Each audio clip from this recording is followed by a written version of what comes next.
ಇಲ್ಲ ಅದೇನಾಯ್ತು ಅಂದರೆ ಎಲ್ಲರೂ ಕರೆಕ್ಟಾಗಿ ತಿಳ್ಕೊಳ್ಳಿ. ಯಾಕಂದ್ರೆ ಯಾರಿಗೂ ಈ ಥರ ಆಗಬಾರ್ದು. ಗೊತ್ತಿಲ್ಲ, ಯಾವುದೋ ಒಂದು ನಂಬರು ನಮ್ಮ ಪ್ರಿಯಾ ಅವ್ರಿಗೆ ಬೆಳಿಗ್ಗೆ ಫೋನ್ ಬಂತು. ಹಲೋ, ಕೇಳಿಸ್ಕೊಳ್ಳಿ. ಒಂದು ಪ್ರಿಯಾ ಅವ್ರಿಗೆ ಫೋನ್ ಬಂತು, ನೀವು ಯಾವುದೋ ಒಂದು ಆರ್ಡರ್ ಮಾಡಿದ್ದೀರಾ, ಯಾವುದೋ ಒಂದು ಇದು ಐಟಮ್ಮು, ಅದಕ್ಕೆ ನಿಮಗೆ ಅಡ್ರೆಸ್ ಹುಡುಕ್ತಾ ಇದ್ದಾರೆ ಅವರು.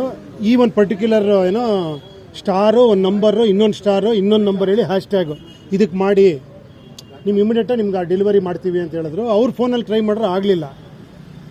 ಅಷ್ಟೊತ್ತಿಗೆ ಹ್ಯಾಕ್ ಆಗ್ಬಿಟ್ಟಿದೆ, ಮಾಡ್ತಿದ್ದಂಗೆ ಹ್ಯಾಕ್ ಆಗ್ಬಿಟ್ಟಿದೆ. ನಾವು ಆಗ್ತಾ ಇಲ್ಲ ಇದು ಅಂದ್ಬಿಟ್ಟು ನನ್ನ ಫೋನ್ ಇಸ್ಕೊಂಡು ಅದರಲ್ಲೇ ಮಾಡಿದ್ರು. ನನ್ನ ಫೋನು ಹ್ಯಾಕ್ ಆಯಿತು. ಅಷ್ಟೊತ್ತಿಗೆ ನಮ್ಮ ಮಾದೇವ್ ಅವ್ರು ಬಂದರು. ಮಾದೇವ್ ಅವ್ರ ಫೋನಲ್ಲೂ ಮಾಡಿದ್ರು. ಅವ್ರ ಫೋನು ಹ್ಯಾಕ್ ಆಗಿದೆ. ಇದು ಹ್ಯಾಕ್ ಆಗಿರೋದು ಏನಾಗಿದೆ ಅಂದರೆ, ಆ ನಮ್ಮ ಫೋನಿಂದ ಬೇರೆಯವ್ರಿಗೆ ಮೆಸೇಜ್ ಹೋಗ್ತಿದೆ. ಈಗ ಪ್ರಿಯಾಂಕಾ ಅವ್ರ ನಂಬರಿಂದ ಬೇರೆಯವ್ರಿಗೆ ಮೆಸೇಜ್ ಹೋಗಿ, ನನಗೆ ಅರ್ಜೆಂಟ್ 55,000 ಕಳಿಸ್ಬೇಕು ಅಂತ.